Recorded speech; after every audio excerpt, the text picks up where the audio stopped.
जो मैं जानता हूं वही कहूंगा जो आप भी जान सकते हैं। लेकिन जानने से मेरा अर्थ है जीना। जाना बिना जिए भी जा सकता है, तब ज्ञान होता है एक बोझ। उससे कोई डूब तो सकता है, उबरता नहीं। जानना जीवंत भी हो सकता है। तब जो हम जानते हैं वो हमें करता है निर्भर, हल्का, कि हम उड़ सकें आकाश में। जीवन ही जब जानना बन जाता है तभी पंख लगते हैं, तभी जंजीरें टूटती हैं और तभी द्वार खुलते हैं अनंत के।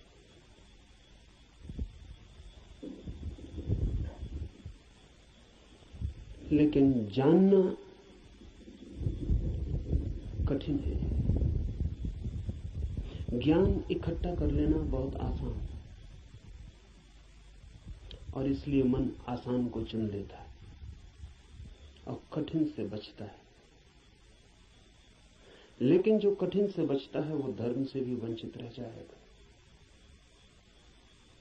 कठिन ही नहीं, जो असंभव से भी बचना चाहता है वो कभी भी धर्म के पास नहीं पहुंच पाएगा। धर्म तो है ही उनके लिए जो असंभव में उतरने की तैयारी रखते हैं। धर्म है जुआरियों के लिए, दुकानदारों के लिए नहीं। धर्म कोई सौदा नहीं है। धर्म कोई समझौता भी नहीं। धर्म तो है दांव। जुआरी लगाता है धन को दांव पर, धार्मिक लगा देता है स्वयं को। वही परम धन है। और जो अपने को ही दांव पर लगाने को तैयार नहीं, वो जीवन के गुह रहस्यों को कभी भी जान नहीं पाएगा। सस्ते नहीं मिलते हैं वे रहस्य। ज्ञान तो बहुत सस्ता मिल जाता है। ज्ञान तो मिल जाता है किताब में, शास्त्र में, शिक्षा में, शिक्षक के पास। ज्ञान तो मिल जाता है करीब करीब मुफ्त, कुछ चुकाना नहीं पड़ता है। धर्म में तो बहुत कुछ चुकाना पड़ता है। बहुत कुछ कहना ठीक नहीं, सभी कुछ दांव पर लगा दे कोई तो ही उस जीवन के द्वार खुलते हैं। इस जीवन को जो दांव पर लगा दे उसके लिए ही उस जीवन के द्वार खुलते हैं। इस जीवन को दांव पर लगा देना ही उस जीवन के द्वार की कुंजी है। लेकिन ज्ञान बहुत सस्ता है, इसलिए मन सस्ते रास्ते को चुन लेता है, सुगम को। सीख लेते हैं हम बातें, शब्द, सिद्धांत और सोचते हैं जान लिया। अज्ञान बेहतर है ऐसे ज्ञान से। अज्ञानी को कम से कम इतना तो पता है कि मुझे पता नहीं। इतना सत्य तो कम से कम उसके पास है। जिन्हें हम ज्ञानी कहते हैं उनसे ज्यादा असत्य आदमी खोजने मुश्किल। उन्हें यह भी पता नहीं है कि उन्हें पता नहीं। सुना हुआ, याद किया हुआ कंठस्थ हो गया, धोखा देता है। ऐसा लगता है मैंने भी जान लिया। मैं आपसे वही कहूंगा जो मैं जानता हूं, क्योंकि उसके कहने का ही कुछ मूल्य है। क्योंकि जिसे मैं जानता हूं, अगर आप तैयार हो तो उसकी जीवंत चोट आपके हृदय के तारों को भी हिला सकती। जिसे मैं ही नहीं जानता हूं, जो मेरे कंठ तक ही हो, वो आपके कानों से ज्यादा गहरा नहीं जा सकता। जो मेरे हृदय तक हो उसकी ही संभावना बनती है। अगर आप साथ दें तो वो आपके हृदय तक जा सकता है। आपके साथ की तो फिर भी जरूरत होगी, क्योंकि आपका हृदय अगर बंद ही हो तो जबरदस्ती उसमें सत्य डाल देने का कोई उपाय नहीं है, और अच्छा ही है कि उपाय नहीं है। क्योंकि सत्य भी अगर जबरदस्ती डाला जाए तो स्वतंत्रता नहीं बनेगा, परतंत्रता बन जाएगा। सभी जबरदस्तियां परतंत्रताएं बन जाती। इसलिए इस जगत में सभी चीजें जबरदस्ती आपको दी जा सकती हैं, सिर्फ सत्य नहीं दिया जा सकता, क्योंकि सत्य कभी भी परतंत्रता नहीं हो सकता। सत्य का स्वभाव स्वतंत्रता है। इसलिए एक चीज भर है इस जगत में जो आपको कोई जबरदस्ती नहीं दे सकता, जो आपके ऊपर थोपी नहीं जा सकती, जो आपको पहनाई नहीं जा सकती, उड़ाई नहीं जा सकती। आपका राजी होना अनिवार्य शर्त है, आपका खुला होना, आपका ग्राहक होना, आपका आमंत्रण, आपका अहोभाव से भरा हुआ हृदय। जैसे पृथ्वी वर्षा के पहले पानी के लिए प्यासी होती और दरारें पड़ जाती हैं, इस आशा में पृथ्वी जगह जगह अपने ओंठ खोल देती है कि वर्षा हो। ऐसा जब आपका हृदय होता है तो सत्य प्रवेश कर रहा है।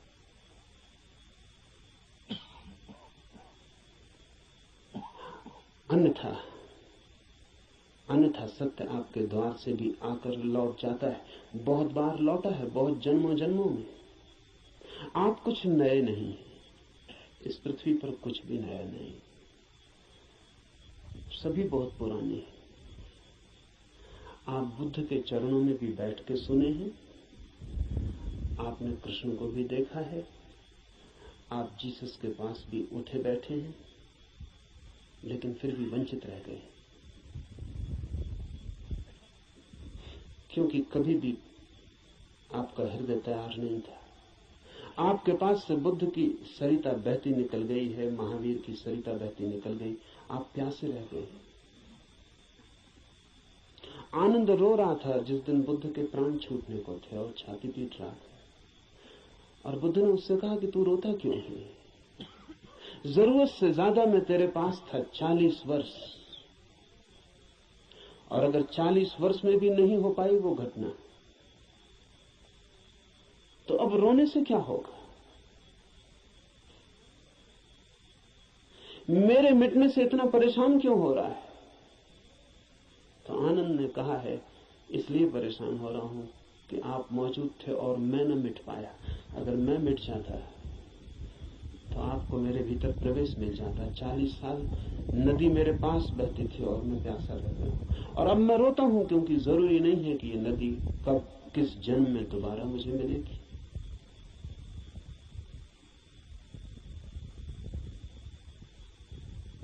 आप कुछ नए नहीं हैं। आपने बुद्धों को दफनाया, महावीरों को दफनाया, जीसस, कृष्ण, क्राइस्ट, सबको आप दफना के जी रहे हैं। उनकी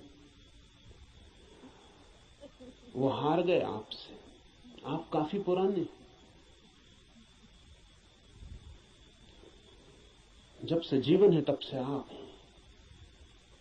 अनंत अनंत यात्रा है। कहां हो जाती होगी चूक? बस यही हो जाती है कि आप खुले ही नहीं, बंद है। मैं तो आपसे वही कहूंगा जो मैंने जाना है। अगर आप भी अपने को एक खुलापन बना सके तो आप भी उसे जान लेंगे।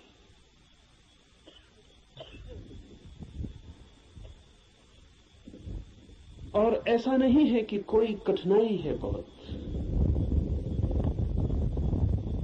एक ही कठिनाई है, और वो आप हैं। कुछ लोग कुतूहल से चलते हैं, जैसे राह चलते बच्चे पूछ लेते हैं इस वृक्ष का नाम क्या है, और अगर आप उत्तर न दें तो तत्क्षण भूल जाते हैं कि उन्होंने पूछा भी था। वो दूसरी बात पूछने लगते हैं कि ये पत्थर यहां क्यों पड़ा है।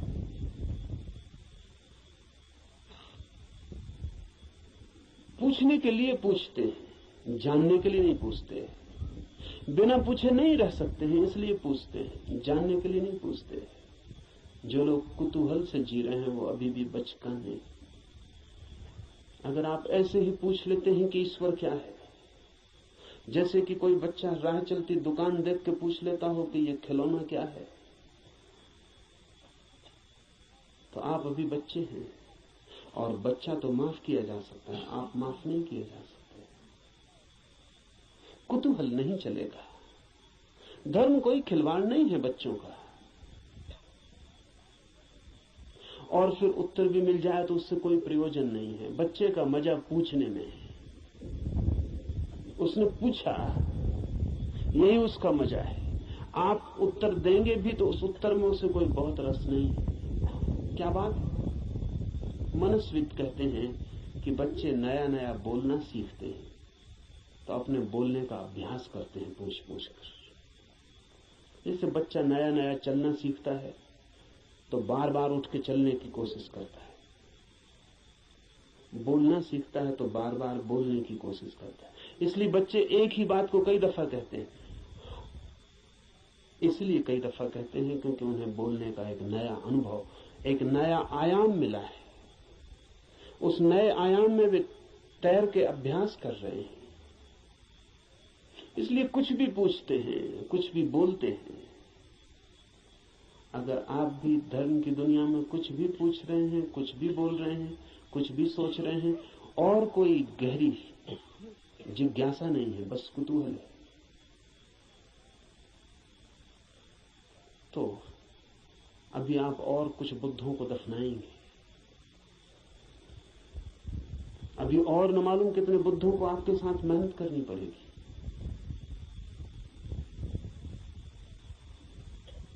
कुतूहल से सत्य का कोई संबंध नहीं। कुछ लोग कुतूहल से थोड़ा आगे बढ़ते हैं और जिज्ञासा करते हैं। जिज्ञासा में थोड़ी ज्यादा गहराई है, लेकिन बस थोड़ी ज्यादा। जिज्ञासा भी बहुत गहरी नहीं, वो भी उथली है, क्योंकि जिज्ञासा है केवल बौद्धिक, और बुद्धि भी ऐसी है जैसी खाज होती है, खुजलाएं तो थोड़ा रस आता है। ऐसा बुद्धि को भी खाज होती रहती। ईश्वर है, आत्मा है, मोक्ष है, ध्यान क्या है, करने के लिए नहीं। ईश्वर क्या है, जानने के लिए नहीं, चर्चा के लिए, बातचीत के लिए।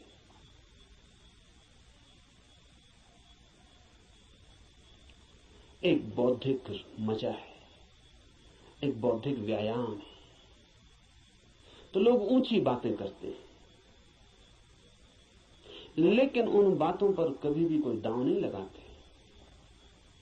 ईश्वर है या नहीं, इससे कोई प्रयोजन नहीं है। और ईश्वर हो तो, ईश्वर न हो तो वे जैसे हैं वैसे ही बने रहते हैं। ये बड़े मजे की बात है। एक आदमी मानता है कि ईश्वर है और एक आदमी मानता है कि ईश्वर नहीं, और दोनों की जिंदगी बराबर एक सी। कोई गाली दे तो उसे भी क्रोध आता है जो मानता है कि ईश्वर है, और उसे भी क्रोध आता है जो मानता है कि ईश्वर नहीं। बल्कि कई दफे तो ये देखा जाता है कि जो मानता है ईश्वर है उसे ज्यादा क्रोध आता है, क्योंकि जो मानता है कि ईश्वर नहीं है वो ज्यादा से ज्यादा क्या कर सकता है? आपका गाली दे सकता है, मार सकता है, हत्या कर सकता है। लेकिन जो मानता है ईश्वर है वो आपको नरक तक में सड़ा सकता है। उसके पास ज्यादा उपाय क्रोधित होने के। अगर ईश्वर के मानने और न मानने से कोई भी अंतर जीवन में न पड़ता हो तो उसका अर्थ है कि ये ईश्वर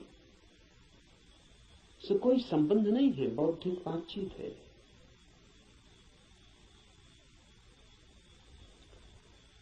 ऐसी जिज्ञासा हो तो आदमी दार्शनिक हो जाता है, चिंतन मनन करने लगता है, शास्त्र अध्ययन करने लगता है, बहुत सिद्धांत इकट्ठे कर लेता है, पक्ष में विपक्ष में सोच लेता है, वाद विवाद करता है, शास्त्रार्थ करता है, लेकिन जीता कभी नहीं।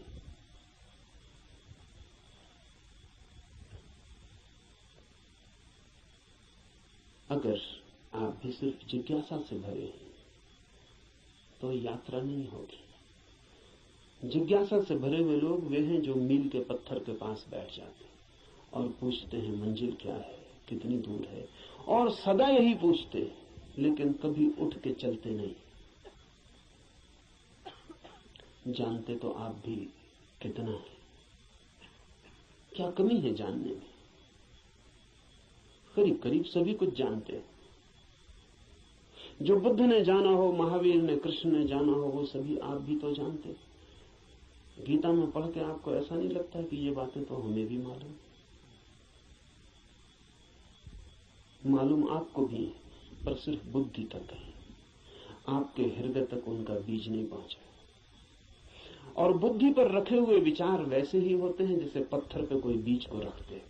बीज तो होता है लेकिन पत्थर पे रखा रहता है, अंकुर नहीं फूट सकता।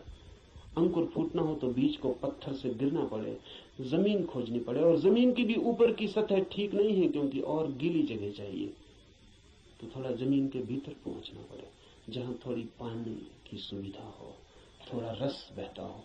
बुद्धि पर पत्थर की तरह बीज रख जाते हैं, हृदय तक जब तक न गिर जाएं तब तक गीली जगह नहीं मिलती। हृदय में थोड़ा रस बहता है, थोड़ा प्रेम, वहां थोड़ा पानी, वहां कोई बीज गिरे तो अंकुरित होता है, नहीं तो कभी अंकुरित नहीं होता। जिज्ञासु व्यक्तियों के पास बहुत कुछ होता है, लेकिन पत्थर पर रखे हुए बीजों की भांति। जमीन भी ज्यादा दूर नहीं होती, लेकिन थोड़ी यात्रा भी मुश्किल है, चलना बिल्कुल नहीं है, तो पत्थर पर ही बीज रखा रह जाता है। इतनी यात्रा तो करनी ही पड़ेगी कि बीज पत्थर से नीचे गिरे, जमीन पर आए, जमीन में जगह खोजे, थोड़ी गीली भूमि को पाए, थोड़ा छिप जाए अंधेरे में। ध्यान रहे, जगत में जो भी जन्म पाता है वो गहन, मौन, एकांत, अंधेरे को चाहता है। बुद्धि में तो जितनी चीजें रखी हैं वो सब खुले प्रकाश में रखी हैं, वहां अंकुर नहीं होते। हृदय है, आपके भीतर गीली जमीन है छिपी हुई, वहां कुछ पैदा होता है। इसलिए जो सिर्फ जिज्ञासा से जीते हैं वे विद्वान बन जाते हैं, पंडित बन जाते हैं, ज्ञानी बन जाते हैं, लेकिन कुछ अंकुरित नहीं होता उनके भीतर। कोई नया जन्म, कोई नया जीवन, कोई नए फूल, कुछ भी नहीं। एक और जिससे संबंध है हमारा, एक और भी दिशा है खोज की, उसे हम कहते हैं मुमुक्षा। जानने की फिक्र नहीं है, जीने की फिक्र है। जानने की फिक्र नहीं है, होने की फिक्र है। ये सवाल नहीं है कि ईश्वर है, सवाल यह है कि क्या मैं ईश्वर हो सकता हूं। अगर ईश्वर हो भी और मैं ईश्वर न हो सकूं तो कोई सार नहीं है। सवाल ये नहीं है कि मोक्ष है, सवाल ये है कि क्या मैं भी मुक्त हो सकता हूं। अगर मैं मुक्त हो ही ना सकूं और मोक्ष हो भी कहीं तो क्या अर्थ है। ये बात नहीं है कि आत्मा है भीतर या नहीं, हो या ना हो। सवाल असली यह है कि क्या मैं आत्मा हो सकता हूं। मुमुक्षा है होने की खोज, और जब कोई होना चाहता है तब दांव पर लगना पड़ता है। इसलिए कहता हूं धर्म है जुआरियों का काम। वही कहूंगा जो मैं जानता हूं, जो जिया है। अगर आप तैयार हुए दांव पर लगाने को, तो जो मेरा अनुभव है वो आपका अनुभव भी बन सकता है। अनुभव किसी के नहीं होते, जो भी लेने को तैयार हो उसी के हो जाते हैं। सत्य पर किसी का कोई अधिकार नहीं, जो भी मिटने को राजी है वही उसका मालिक हो जाता है। सत्य तो उसका है जो भी उसे मांगने की तैयारी दिखलाता है, जो भी अपने हृदय के द्वार खोलता है और उसे पुकारता है।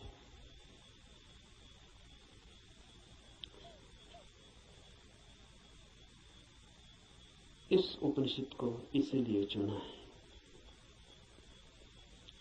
ये उपनिषद अध्यात्म का सीधा साक्षात्कार है। सिद्धांत इसमें नहीं है, इसमें सिद्धों का अनुभव है। इसमें उस सब की कोई बातचीत नहीं है जो कुतूहल से पैदा होती है, जिज्ञासा से पैदा होती है। नहीं, इसमें तो उनकी तरफ इशारे हैं जो मुमुक्षा से भरे हैं, और उनके इशारे हैं जिन्होंने पा लिया है। कुछ ऐसे लोग भी हैं कि जिन्होंने नहीं पाया, लेकिन फिर भी मार्गदर्शन देने का मजा नहीं छोड़ पाते। मार्गदर्शन में बड़ा मजा है। सारी दुनिया में अगर सबसे ज्यादा कोई चीज दी जाती है तो वो मार्गदर्शन है, और सबसे कम अगर कोई चीज ली जाती है तो वो भी मार्गदर्शन है। सभी देते हैं, लेता कोई भी नहीं। जब भी आपको मौका मिल जाए किसी को सलाह देने का तो आप चूकते नहीं। जरूरी नहीं है कि आप सलाह देने योग्य हो, जरूरी नहीं कि आपको कुछ भी पता हो जो आप कह रहे हैं, लेकिन जब कोई दूसरे को सलाह देनी हो तो शिक्षक होने का मजा छोड़ना बहुत मुश्किल हो जाता है। शिक्षक होने में मजा क्या है? आप तत्काल ऊपर हो जाते हैं मुफ्त में, और दूसरा नीचे हो जाता है। अगर कोई आपसे दान मांगने आए तो 2 पैसे देने में कितना कष्ट होता है, क्योंकि कुछ देना पड़ता है जो आपके पास है। लेकिन सलाह देने में जरा भी कष्ट नहीं होता, क्योंकि जो आपके पास है ही नहीं उसको देने में कष्ट क्या है? आपका कुछ खो ही नहीं रहा है, बल्कि आपको कुछ मिल रहा है, मजा मिल रहा है, अहंकार मिल रहा है।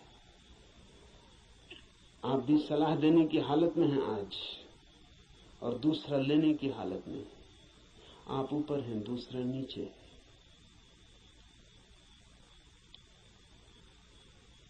इसलिए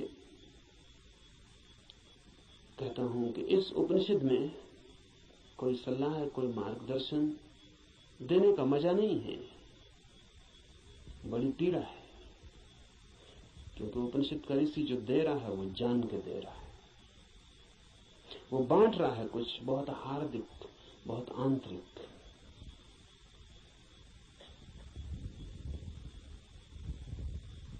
संक्षिप्त इशारे हैं लेकिन गहरे हैं,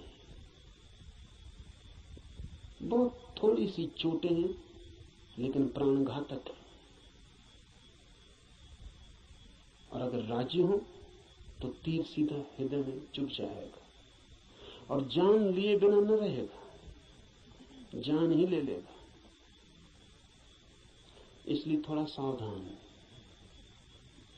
थोड़ा सचेत, क्योंकि ये सौदा ही खतरनाक है। इसमें पागल हुए बिना कोई मार्ग ही नहीं है, इसमें अपने को मिटाए बिना पाने का कोई उपाय ही नहीं। यहां तो खोने वाले ही बस पाने वाले बनते, और इसीलिए इस उपनिषद को भी चुन लिया है। ऐसे तो सीधा ही आपसे कह सकता हूं, कोई कारण इस उपनिषद को चुनने का नहीं है, बहाना, आड़। क्योंकि तीर सीधा मारो आदमी बच सकता है, उपनिषद की आड़ से थोड़ी सुविधा रहेगी, इसलिए चुन लिया है कि आपको ऐसा भी पता नहीं लगेगा कि मैं कोई सीधे ही आपको तीर मार रहा हूं, तो बचने का जरा उपाय कम हो जाता है। सभी शिकारी जानते हैं कि थोड़ी आड़ से शिकार ठीक होती है। ये उपनिषद सिर्फ आड़ है, और इससे कुछ लेना देना ज्यादा नहीं है। जो मैंने जाना है वही कहूंगा, लेकिन उसमें और उपनिषद में कोई अंतर नहीं है, क्योंकि इस उपनिषद के ऋषि ने जो कहा है वो जानकर ही कहा है।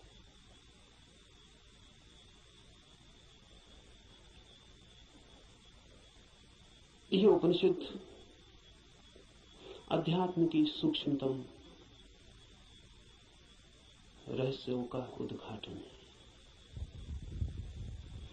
लेकिन अगर मैं उपनिषद पर ही बात करता रहूं तो डर है कि बात ही रह जाए। इसलिए चर्चा तो पृष्ठभूमि होगी।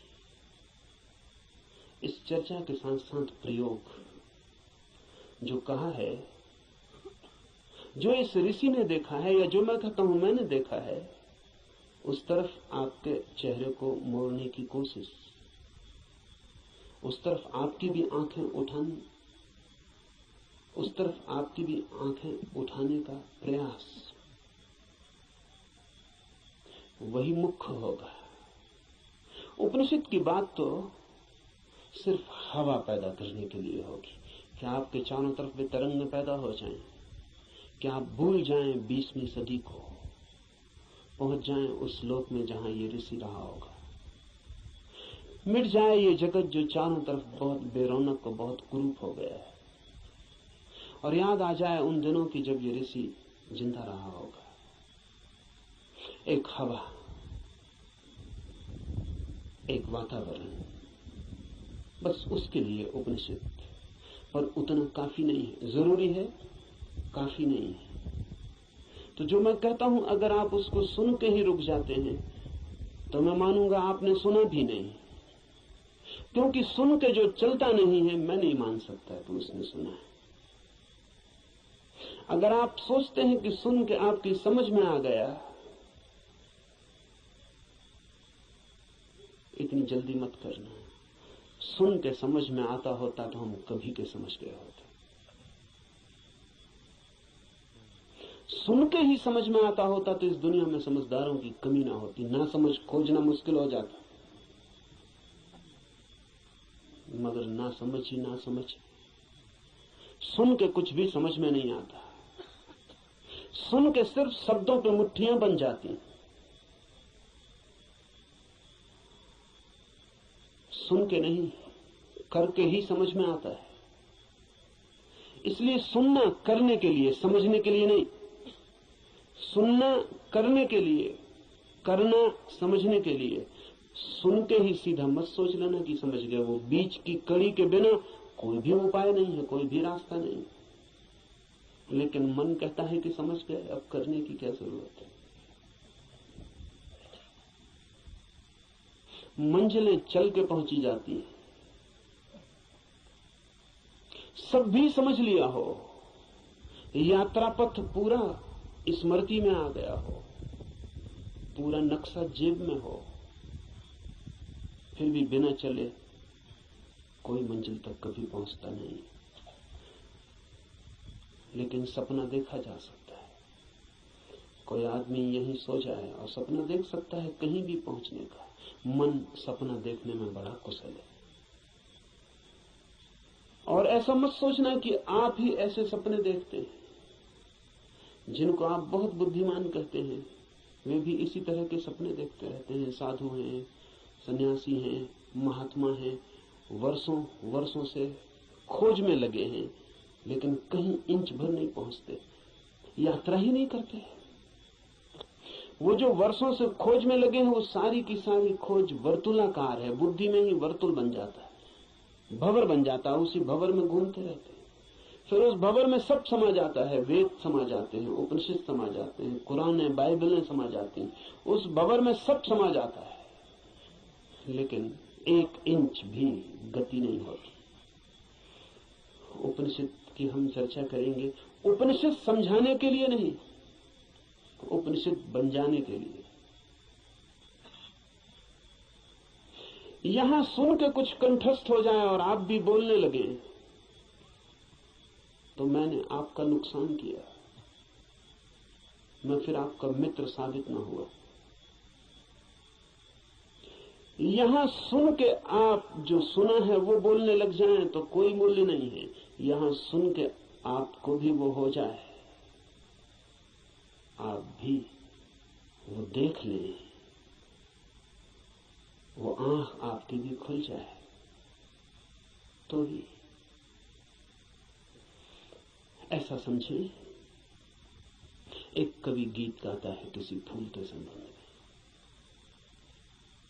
गीत में बड़ा माधुर्य हो सकता है, छंद हो सकता है, लय हो सकती, संगीत हो सकता है। गीत की अपनी खूबी है, लेकिन गीत कितना ही गाए उस फूल को और कितना ही गुनगुनाए,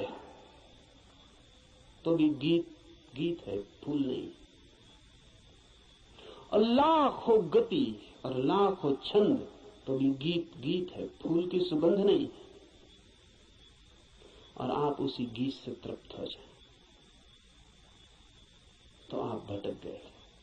उपनिषद गीत है किसी फूल का जिसे आपने देखा नहीं अभी। गीत गजब का है, गाने वाले ने देखा है, पर गीत से तृप्त मत हो जाना। गीत फूल नहीं। ऐसा भी हो जाता है कि कभी कभी आप फूल के पास भी पहुंच जाते हैं। कभी कभी फूल की एक झलक भी मिल जाती है, अचानक, आकस्मिक। क्योंकि फूल कोई विजाती ही नहीं है, आपका स्वभाव है, आपके बिल्कुल निकट है, किनारे किनारे है। कभी कभी छू जाता है बिना आपके, बावजूद आपके। कभी कभी फूल एक झलक दे जाता है, कोई बिजली कौन जाती, किसी क्षण में आकस्मिक अनुभव में आ जाता है। कुछ और भी है इस जगत में, यही जगत सब कुछ नहीं है। इस पथरीले जगत के बीच कुछ और भी है जो पत्थर नहीं, फूल है, जीवंत, खिला हुआ। जैसे किसी स्वप्न में देखा हो या अंधेरी रात में चमकी हो बिजली और कुछ दिखा हो और फिर खो गया हो, ऐसा कभी कभी आपके जीवन में भी हो जाता है। कवियों के जीवन में अक्सर हो जाता है, चित्रकारों के जीवन में अक्सर हो जाता है। फूल की झलक बिल्कुल पास आ जाती है। फिर भी फूल कितने ही पास हो और कितनी ही झलक मिल गई हो, पास होना भी दूर होना ही है। और कितने ही पास आ जाए फूल, तो भी फासला तो बना ही रहता है। और मैं बिल्कुल हाथ से भी छू लूं फूल को, तो भी पक्का नहीं है कि जो अनुभव मुझे होता है वो फूल का है। क्योंकि हाथ खबर लाने वाला है, और हाथ अगर बीच में गलत खबर दे दे तो कुछ भरोसा नहीं। और हाथ सही ही खबर देगा, इसको मानने का कोई कारण नहीं।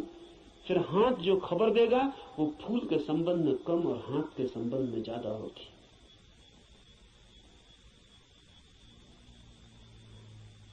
फूल ठंडा मालूम पड़ता है, जरूरी नहीं कि फूल ठंडा हो सकता है हाथ गर्म हो, इसलिए फूल ठंडा मालूम पड़ता है। खबर हाथ के संबंध में, क्योंकि खबर जब भी किसी माध्यम से आती तो सापेक्ष होती है, पक्का नहीं हुआ जा सकता। पोपोफ का मैं एक संस्मरण पढ़ रहा था। पोपोफ एक साधिका थी और गहरी साधिका थी, और पियोतर दिमित्रोविच ऑस्पेंस्की के पास साधना करता था। एक दिन बैठी थी पास, एक सज्जन ने आके ऑस्पेंस्की से पूछा कि ईश्वर है या नहीं। तो ऑस्पेंस्की ने कहा कि ईश्वर नहीं। फिर ऑस्पेंस्की थोड़ी देर रुका और उसने कहा कि लेकिन मैं कोई गारंटी भी नहीं कर सकता,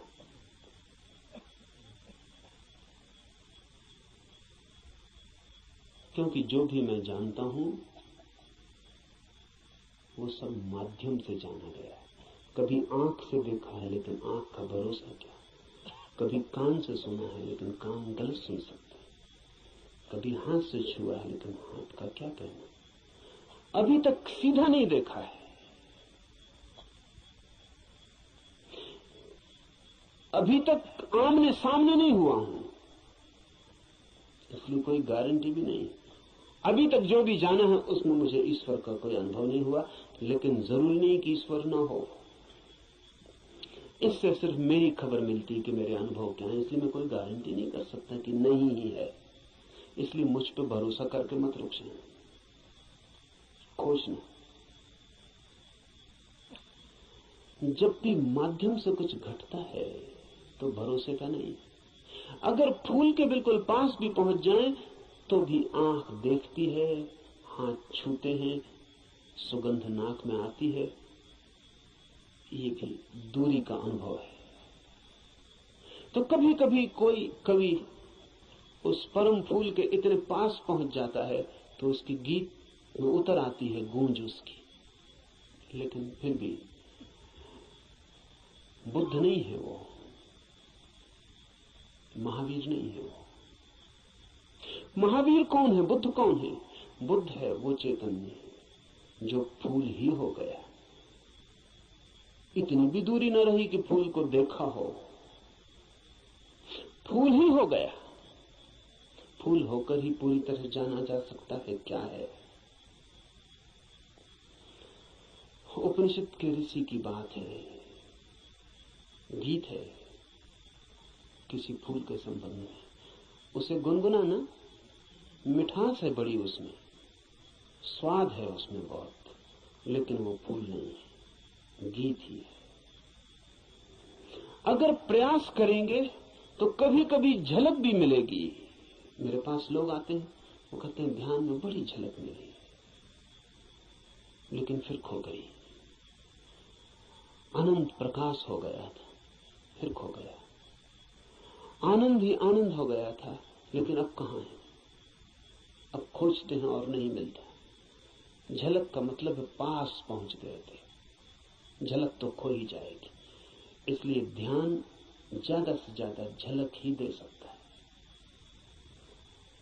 उस पर भी मत रुक जाना कि उसी झलक को पकड़ के बार बार खोजते रहना है। ध्यान का तो मूल्य ही इतना है कि झलक मिल जाए, फिर आगे जाना है समाधि में, ताकि आप फूल ही हो जाएं।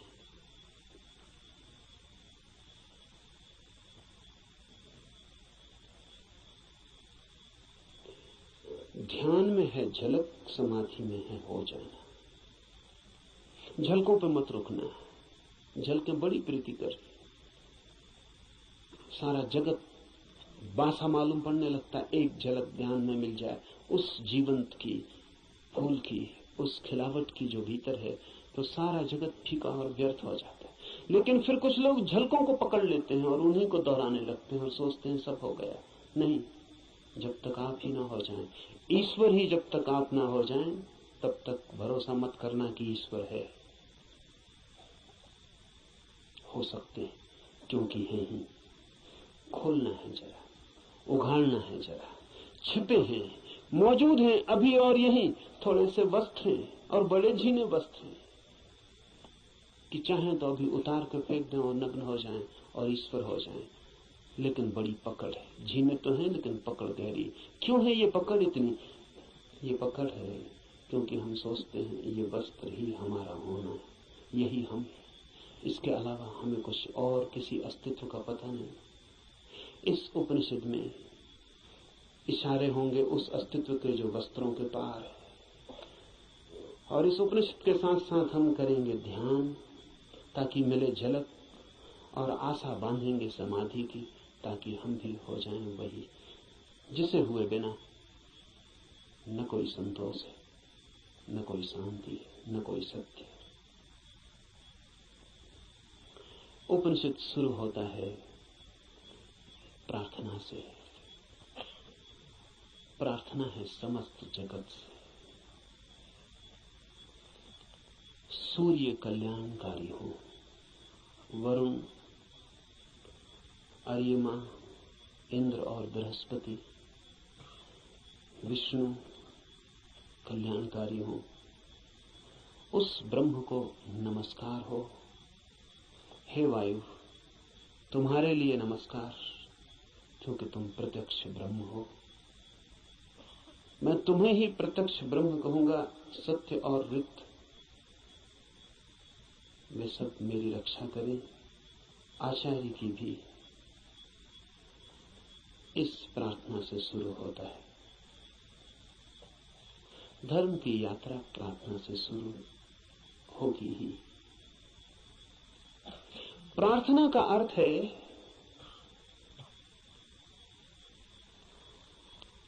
आस्था, आशा। प्रार्थना का अर्थ है इस सारे जगत के साथ हमारे जुड़े हुए होने का भाव। प्रार्थना का अर्थ है मुझ अकेले से क्या होगा, मुझ अकेले से होता तो हो गया होता, मुझ अकेले से तो क्षुद्र भी नहीं सध पाया। चाहा था धन मिल जाए वो भी नहीं मिला, चाहा था पद मिल जाए वो भी नहीं मिला। कैसी कैसी चाहें की थी, बड़ी छोटी थी, वे भी पूरी ना हुई। मुझ अकेले से तो संसार भी ना सधा। तो सत्य की ये महायात्रा मुझ अकेले से हो सकेगी? अकेले अकेले तो मैं संसार में भी हार गया हूं। सभी हारे हुए हैं संसार में। जो जीते हुए दिखाई पड़ते हैं वे भी, बस वे दूसरों को जीते हुए दिखाई पड़ते हैं, खुद तो बिल्कुल हारे हुए।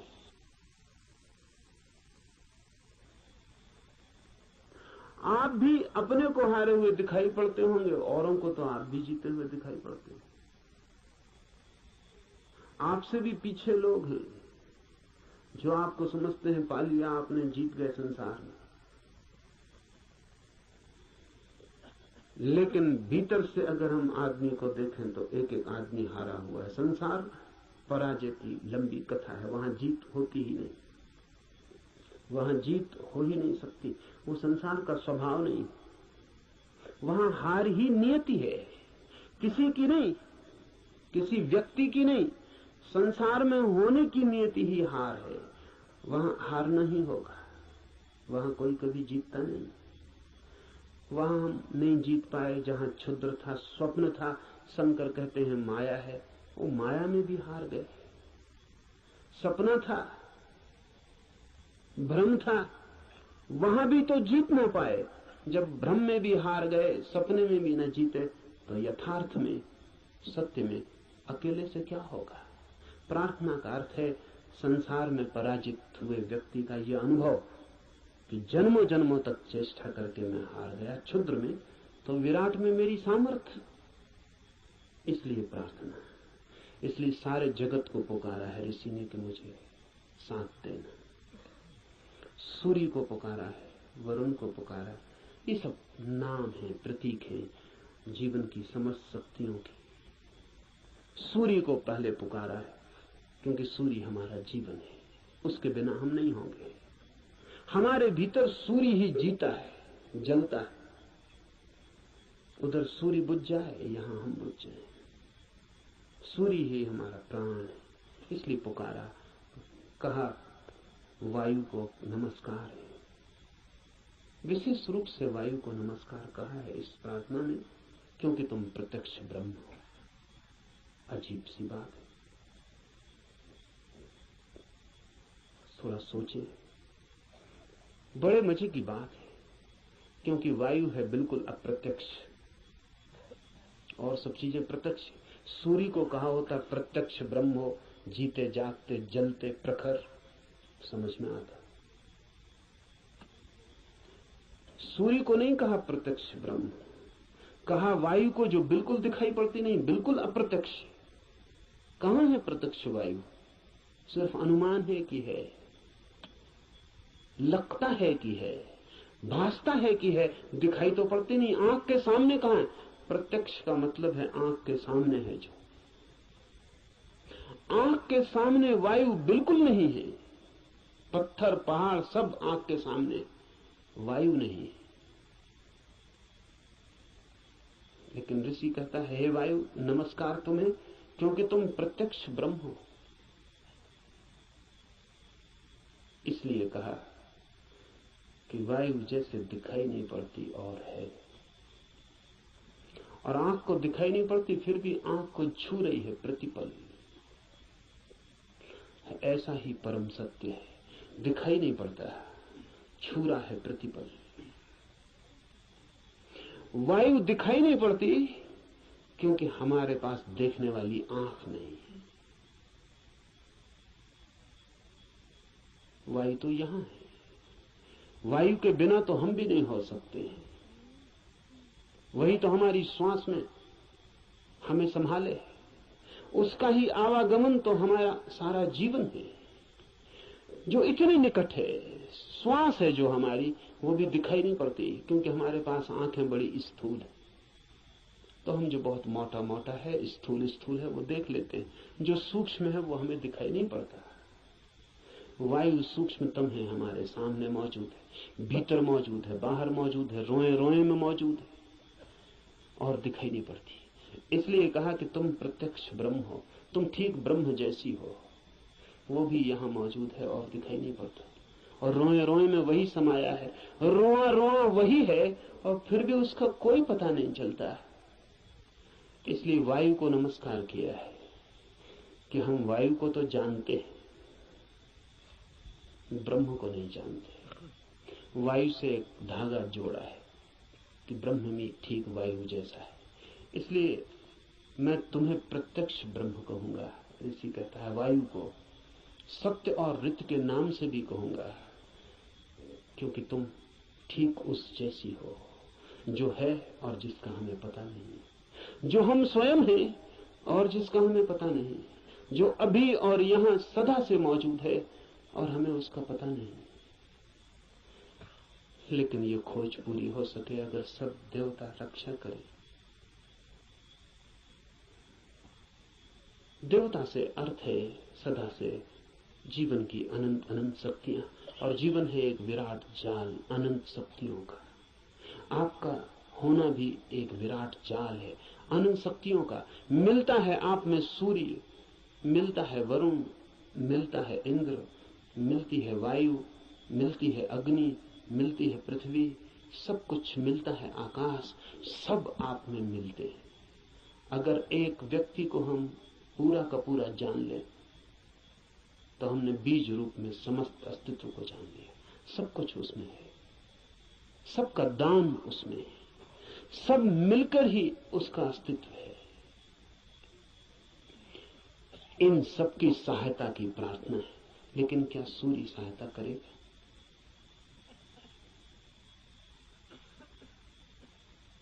ये सवाल उठता ही है।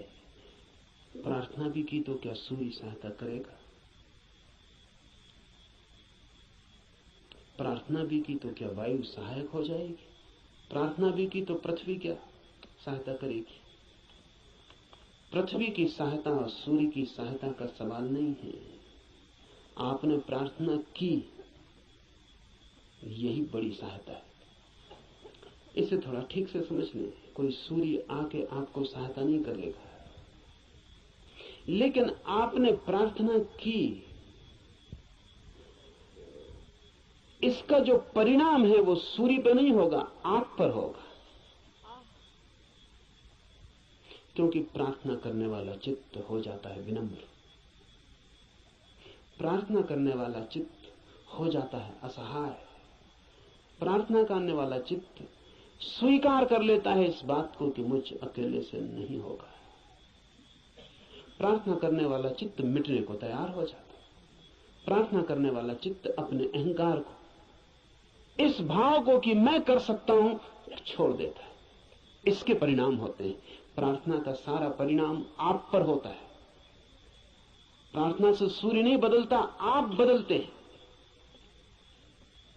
प्रार्थना से जगत नहीं बदलता, आप बदलते हैं। लेकिन आपके बदलते ही दूसरे जगत में आपका प्रवेश हो जाता है। प्रार्थना आमतौर से जब आप करते हैं तो यही सोचते हैं कि कोई कुछ करेगा, इसलिए प्रार्थना कर। न, प्रार्थना है एक उपाय, एक डिवाइस। हाथ तो आप जोड़ते हैं किसी और के सामने, लेकिन जो परिणाम होता है वो होता है भीतर, जिसने हाथ जोड़े हैं उस पर। इसलिए बड़ी कठिनाई होती है अगर आप वैज्ञानिक के सामने कहें कि हे सूर्य सहायता कर, तो वो कहेगा मूर्खता की बात है। क्या सूर्य तुम्हारी सहायता करेगा? कब किसकी सहायता की? कि हे इंद्र वर्षा कर, पागल हो गए हो? प्रार्थनाओं से कहीं वर्षाएं हो गई हैं। वैज्ञानिक ठीक कहता है, न तो सूर्य आपकी सुनेगा, न बादल आपकी सुनेगी, न हवा आपकी सुनेगी, कोई आपकी नहीं सुनेगा। लेकिन आपने पुकारा, ये आपको बदल जाएगा।